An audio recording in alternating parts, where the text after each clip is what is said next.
If you need to know more about me, here's a link to a video about me. Yeah, I got balls, of course I read. I got balls, won't you listen to me?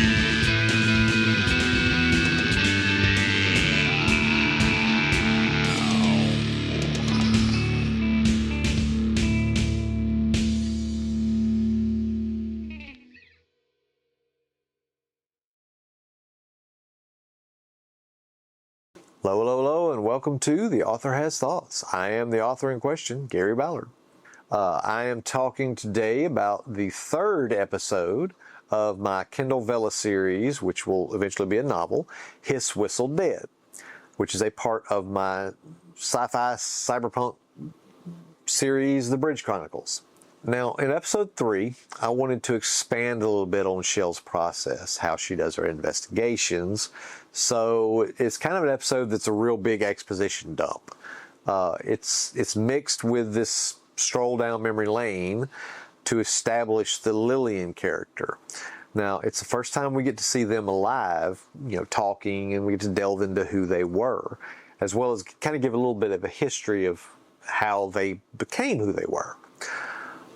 A lot of my choices around the Lillian character came from this kind of fascination I've had lately with the idea of gender identity being decoupled from sexuality. And why that's a thing for me is, I'm an 80s kid.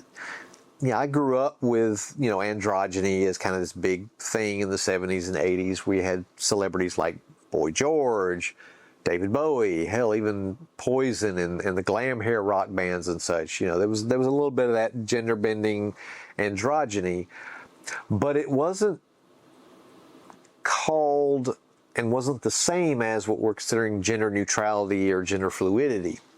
So those two things aren't necessarily new per se, but as with all things new, again, it's taken on a very new dimension as a new generation kind of learns who they are, who they want to be.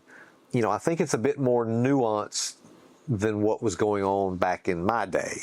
So, I had grown up seeing this androgynous look or whatever, but, especially in the South, in my high school, in my community, which was a very straight, white, moderately conservative Christian community, household, the whole androgyny thing was still pretty black and white.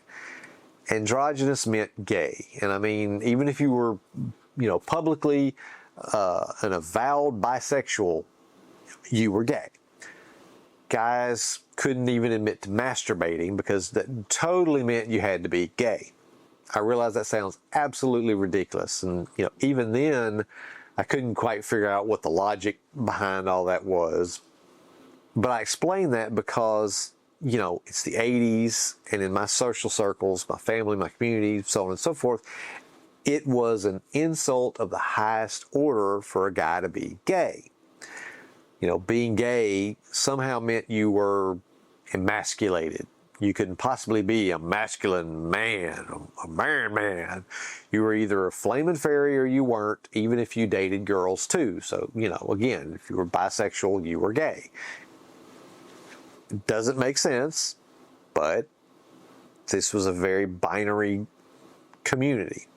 And of course, there was, and especially in the South, there still is, to be honest, a significant disconnect between the actual reality and the reality that the South, the evangelical Christians, and the conservatives like to believe in. Of course, society changes, culture changes, and thankfully, being gay is only considered an insult among a certain subset of homophobic bigots. These are the same people who get apoplectic about pronouns.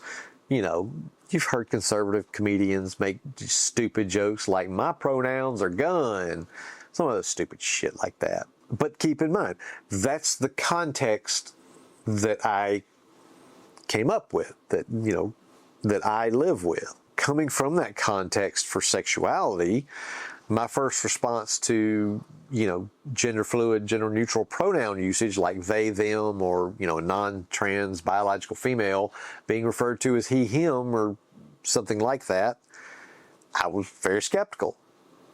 I mean, I think the first time it came to my attention was when Facebook did this big news release about adding like 50 something different pronouns that you could choose on your profile. So I thought it was rather silly, just like some extremely online bullshit that the youths are into, and it would fade away. It was a phase. Of course, it was also something that didn't really see much living in the South, working in a very white-collar, white-centric industry like marketing. It wasn't until I started working in the public sector that I got exposed to it a bit more. And of course, as you tend to do when you actually see things in person and can attach that to humans, that my stance evolved to the point of acceptance. And, I hope acceptance has turned into understanding. I will admit, because of my upbringing and all that, it takes some getting used to. I know I've likely misgendered people just completely unconsciously, because it is something I have to constantly think about. I'm wired by my experience to look at certain things as belonging specifically to certain genders and thus certain pronouns. Makeups, dresses, certain type of clothing, fingernail polish, that's all female. That's all women. She, her pronoun. But that's clearly not the case. There were so many edits I had to make up and down the entire novel with Lillian. I would find myself, and still do sometimes, constantly referring to them as he, him. And I'm sitting here, and part of my motivation for writing this character is to better understand gender identity issues for non-binary, gender-neutral folks, and I am literally misgendering my character while doing it. I am pretty confident in saying, though, that most gender-neutral folks are going to be very understanding when you misgender them, especially when it's clearly an accidental thing and the person doing it, doesn't mean any harm, and they might respectfully apologize, or they just aren't being a fuckhead about it. I'm also sure they, like all younger people, know us old folks, we get set in our ways. With Lillian, I wanted to explore gender pronouns, but also wanted to look into some of the resistance to it, most of which honestly leans into the irrational. Sort of like where the mother's resistance comes from. I reveal that she's perfectly fine with Lillian being gay or bisexual. She constantly chides him to settle down and just marry some dude and adopt kids or whatever so she can have grandkids. But as we later find out, she's completely unwilling to refer to them as Lillian or as they. To the point, at the funeral, we see that she refused to allow Lillian to be buried in girls' clothes, or to be called Lillian even on their headstone, which again, it's completely irrational, and it's such an odd, incongruous set of prejudices. You don't mind them being gay, but you won't call them or Lillian. But I made it intentionally irrational because it's the kind of biting, passive-aggressive shit I could totally see that mother character doing. And I really don't think she's doing it to be mean so much as she just doesn't want to accept a reality she does not understand. I suppose that's a running theme in the story, which is going to become clear later on. The damage parents can do to their kids simply because the parent can't accept that their kids are who they are rather than who the parent expects them to be. It's weird, right? That would be a running theme in a story inspired in part by me dealing with the trauma of my own mother's death. But one thing has become abundantly clear over the last year since she passed. I am absolute shit at talking out my emotions, especially with people that I'm close to. And I very often will use my writing to do the work that my mouth should probably be doing, again, to the people around me. Thank you for watching. I hope you've enjoyed this episode, and I hope you've enjoyed the episode of the Vella series that accompanies it. I hope I'll see you next week with the new release of episode 4, as well as a release of episode 4 video. And if you haven't already, subscribe, hit the notification bell to be told when that happens.